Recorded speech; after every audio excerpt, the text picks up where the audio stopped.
Hello, everybody. I'm Chris Van Meter. We have Andrew Boswell, and welcome to the SCG Tour Atlanta Open Finals between Tom Ross on White Red Humans and Todd Stevens on Ban Humans.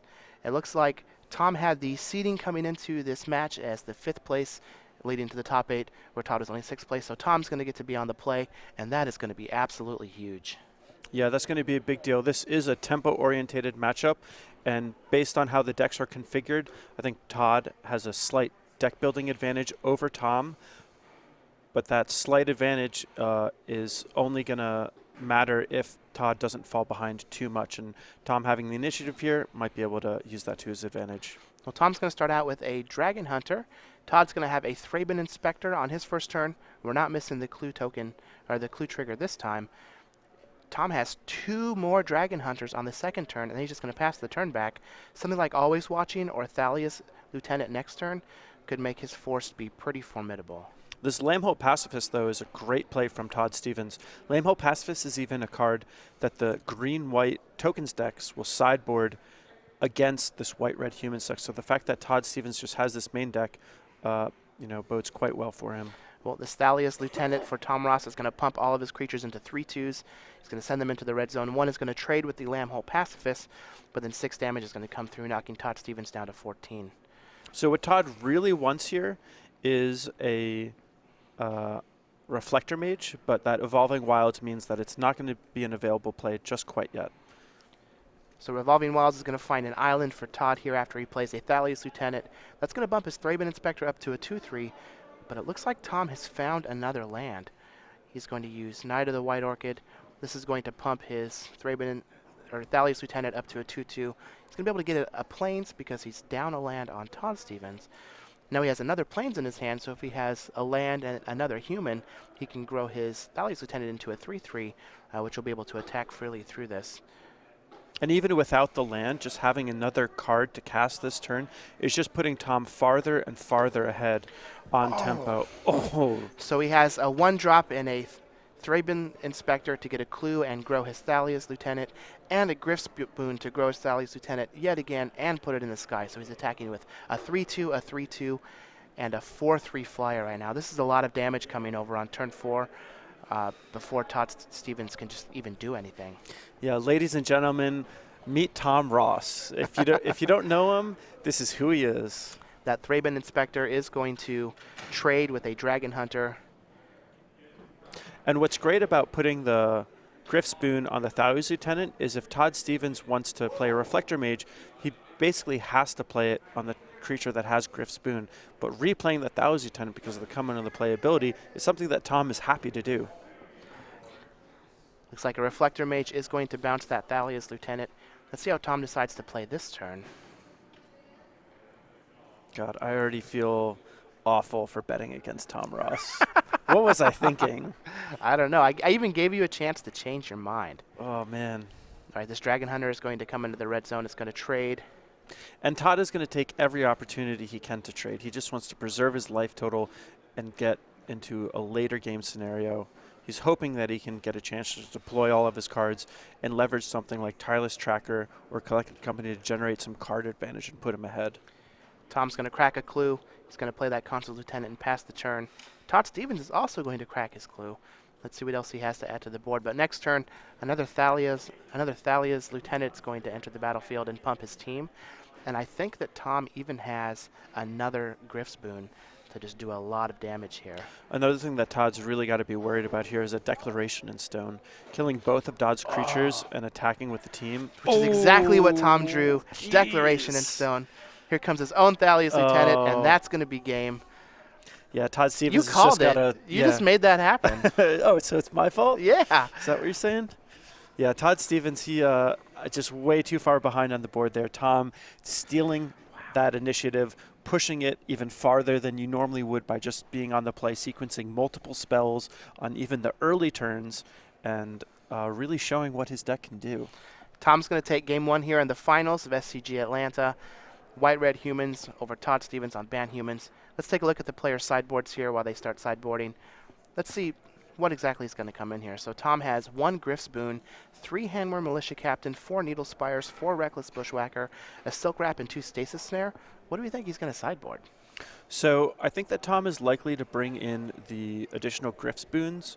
These the things just get so clogged up on the ground. Having a flyer is so great. And also, I think he's going to bring in the Handwire Militia Captains. That's a great card to bring in when you know that your opponent doesn't have a lot of removal.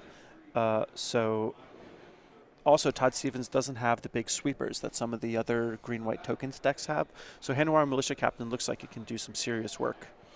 Now on Todd's side, we have 2 Archangel Abyssin, 2 Declaration in Stone, 2 Den Protector, 2 Gideon Ally of Zendikar, a Graph Mole, a Linvala the Preserver, 3 Negate, and 2 Profaner of the Dead. What do we think Todd's going to bring in? So I think he's got a couple options here, and I'm not 100% sure exactly what he'll do. The cards that I think for sure are going to come in are the Graph Mole and the Linvala the Preserver. I actually saw on Twitter that it was actually Tom Ross who suggested to Todd Stevens to put the Graph Mole in his sideboard, and Todd Stevens hasn't cast it yet. And Tom Ross was joking around that maybe he'll finally get an opportunity to do so in this finals. The other card he might bring in also, though, is Profaner of the Dead. Just as a way to bounce things, but that can be a little bit of a dicey situation because between Thalia's Lieutenant and Always Watching, creatures can get pretty big. Plus, I mean, do you really want to bounce with Thalia's Lieutenant? Yeah, it's not great. It's better than dying to it. But So, who do you think has the edge here in the post-board matches? Post-board games? So I think that things for neither deck change a whole lot. Linvala the Preserver is a really big deal, but it's only a one of.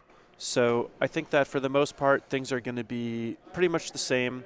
Todd Stevens being on the play for this game too is going to be a really big deal. It's a very tempo-orientated matchup, and Todd Stevens having that on his side is going to be a really big help. So I'd expect Todd to take this game too. And then for game 3, Todd is going to need some good Reflector Mages, maybe off of a Collected Company to stabilize the board. But if he can do that, he's likely to win the longer game. Well, I definitely can agree with all of that. Personally, Tom's one of my buddies. Yeah. Todd's one of my buddies. I don't even know who I want to root for here. I think I just kind of want to see how the chips fall. Now, Tom Ross is a content provider for StarCityGames.com. You can catch his articles and his videos on the premium side. In fact, the article that he wrote earlier this week is probably one of the best articles that we've ever had on our website, just about perspective in gaming and Magic, and just doing, like, basically the takeaway from it is that Tom has resigned himself to always leaning on his strengths and just doing what he does best regardless of what everybody else says or what everybody else thinks is best for him to do. And that's exactly what he's doing here as White Red Humans. Tom has also written for our newsletter every now and then, and you can check that out as your source for Magic the Gathering news. Get the latest on the SCG Tour. You can watch the SCG Tour Match of the Week, receive exclusive deck lists and advice, catch up on all event results, and even read an exclusive cardboard crack comic, absolutely free. Go to starcitygames.com/newsletter. You might even be able to see some writing from Andrew Boswell on there every now and then. Yep, I've been there. Chris Van Meter's been there. We've seen Craig Krempel's on there. It's if you're going to subscribe to one thing, this is a great way to keep up to date with everything at a pretty minimal investment of your time. And it's absolutely free. Yep. Minimal investment of your money also. Yeah, the stone minimal investment of your money. We make it easy for you. StarCityGames.com newsletter, your source for Magic the Gathering news. Man, this has just been an insane tournament.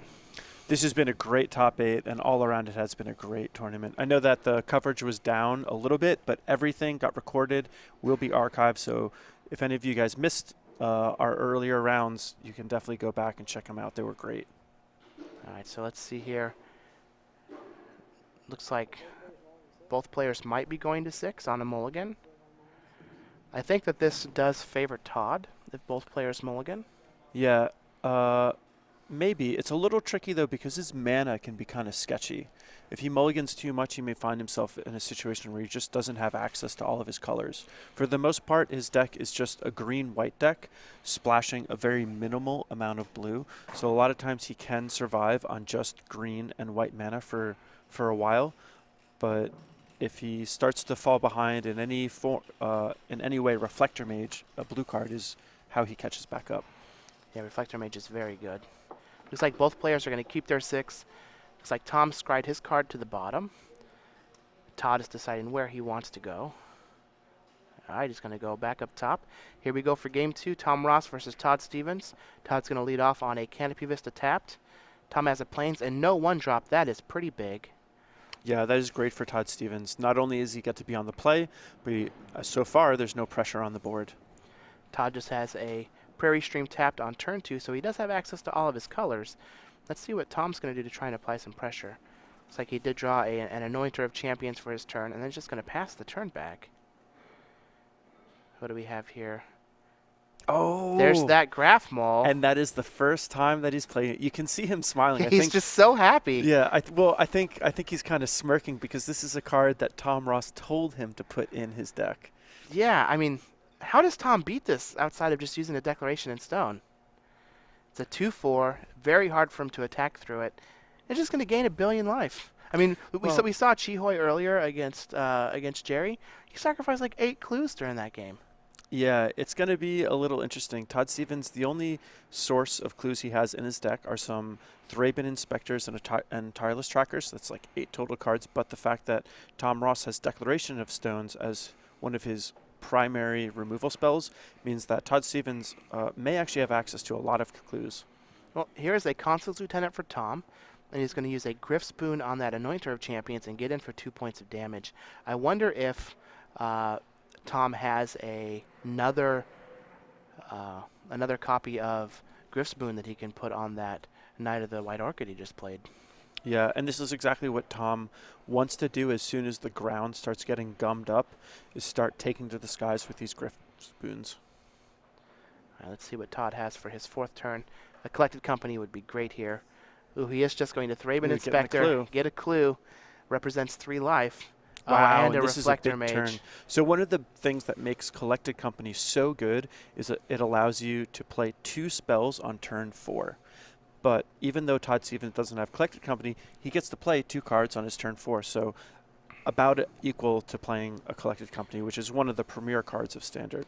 So that Reflector Mage is going to bounce what's actually a Dragon Hunter. It was not an Anointer of Champions. I recognized it incorrectly.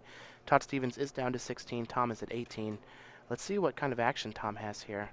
He is quite a bit behind, and that Graph Mole is looking to provide quite a bit of advantage in this aggressive match. Yeah, this is tough. That Graph Mole is already attacked, and Todd Stevens' deck, he can start getting aggressive pretty soon, especially with the life cushion that this Graph Mole is going to provide. This game is a stark contrast from Game 1. Game 1, Tom had the 1-drop. He had, I think he had 2 1-drops on turn 2. Yeah. And not only that, but he was on the play, and it was just a blistering start. He was so far ahead of Todd Stevens. But this time, Tom's draw wasn't quite as fast, and he was on the draw, and it's a completely different picture. Well, here we have an Always Watching for Tom. He's going to be able to attack in for 3 with that Knight of the White Orchid. Even if Tom does happen to lose this game, we will be going to Game 3, where Tom will be back on the play, and he can leverage the low casting cost of the creatures in his hand. But he's still in this game right now. That Always Watching is a pretty big play, and if Todd isn't able to find a copy of Dramoka's Command to get rid of it, Tom's creatures are going to be significantly larger than what Todd's ready to handle. Yeah, this matchup is based primarily on creature versus creature combat, and a 3/3 Vigilance First Striker is pretty good in this board state. Not only that, but with that Griff's Boon in the graveyard, Tom can just cast it from the graveyard, put it on one of his creatures. Then not only does he have a flying attacker, but he also has protection from a Dramoka's Command. Looks like Tom did pick up a copy of Declaration in Stone this turn, but he has another Griff's Boon that he's going to put on his Knight of the White Orchid. And a Dramoka's Command here would be phenomenal. If Todd Stevens did have a Dramoka's Command, he could cast it in response to the Griff's Boon, making Tom sacrifice an enchantment and having his Reflector Mage fight the Knight of the White Orchids that's being targeted. But unfortunately, that is not the case. Well, Tom is going to cast a Griff's Boon and then put another Griff's Boon from his graveyard onto the other Knight of the White Orchid. Todd has a Collected Company when Tom goes into his attack step, but all he hits is a Lambholt Pacifist, and he's going to take 8 points of damage and fall down to 5, and he is under a lot of pressure here. Oh man, could Tom win this literally in the next couple minutes? Todd Stevens is under the gun. He's facing 2 attackers that can put him to 1.